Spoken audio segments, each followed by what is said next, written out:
সকালে উঠে আমি যে কাজটা করি, পাখির খাবার শেষ হয়ে গেছে, অল্প করে খাবার আছে।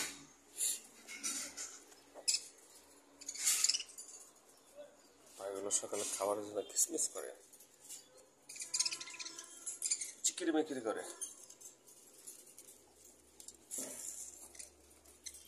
খাবারটা আমি দিলাম, আগের খাবারের তুষ বানিয়ে ফেলাইছে ওই খাবারের মাঝখানে, খাবারটা কম। খাবারটা খাওয়ার সময় চিন্তা ভাবনা করে খাবার খাইবে, বাইসা বাইসা খাবে। আর এটা দিছি, এটাতে ডিম পারবে, ডিম পাড়ার সময় হয়ে গেছে। 15 দিন পরে হোক আর 20 দিন পরে হোক ডিম পারবে। দেখেন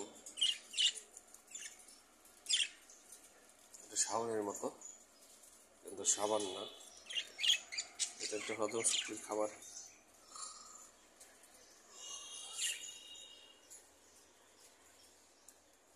দেখেন কিভাবে খায়।